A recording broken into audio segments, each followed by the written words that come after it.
SSCL Singareni కోలరీస్ company లిమిటెడ్కి సంబంధించి job నోటిఫికేషన్స్కి సంబంధించి మనకైతే ఒక ఇంపార్టెంట్ అప్డేట్ వచ్చింది. ఆ అప్డేట్ గురించి ఈరోజు మన వీడియోలో తెలుసుకుందాం.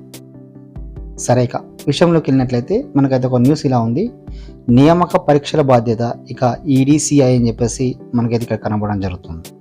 చూద్దాం డీటెయిల్స్.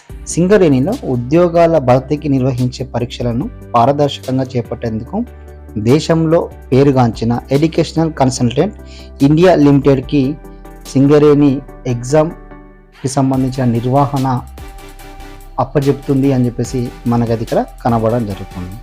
సో మనకు తెలుసు, సింగరేణిలో ఎగ్జామ్స్ వచ్చేసి కండక్ట్ చేసేది జేఎన్టీయూ హైదరాబాద్. సో ఇప్పుడు కొత్తగా సింగరేణి అయితే ఒక ఆలోచన చేస్తుంది. అదేంటంటే ఎడ్యుకేషనల్ కన్సల్టెంట్ అయినటువంటి ఇండియా లిమిటెడ్కి మనకు ఈ సింగరేణి ఎగ్జామ్ బాధ్యత అన్నీ కూడా అప్పచెప్తుంది అని చెప్పేసి మనకు అది ఇక్కడ చెప్పడం జరుగుతుంది. అంటే ఓవరాల్గా చూసుకున్నట్లయితే సింగరేణి అప్కమింగ్ ఎగ్జామ్స్ ఏమైతే ఉన్నాయో ఆ ఎగ్జామ్స్ వచ్చేసి పకడ్బందీగా నిర్వహించబోతుంది అని చెప్పేసి మనకైతే ఇక్కడ తెలియడం జరుగుతుంది. అలాగే కొంచెం ఎగ్జామ్ ప్యాటర్న్ కూడా మనకు మారే ఛాన్స్ అయితే ఉంది, మనకు కనబడుతుంది ఈ న్యూస్లో అవి చూస్తుంటే.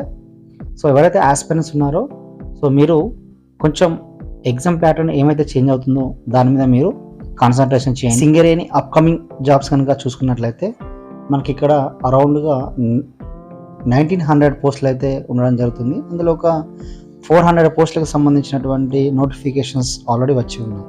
సో రిమైనింగ్ 13 చేంజ్కి సంబంధించినటువంటి నోటిఫికేషన్స్ అయితే అతి త్వరలో రాబోతున్నాయని చెప్పేసి మన దగ్గర ఉన్నటువంటి అఫీషియల్ ఇన్ఫర్మేషన్. వాటికి సంబంధించి ఎలాంటి అప్డేట్ ఉన్నా సరే నేను మన ఛానల్లో పోస్ట్ చేస్తాను.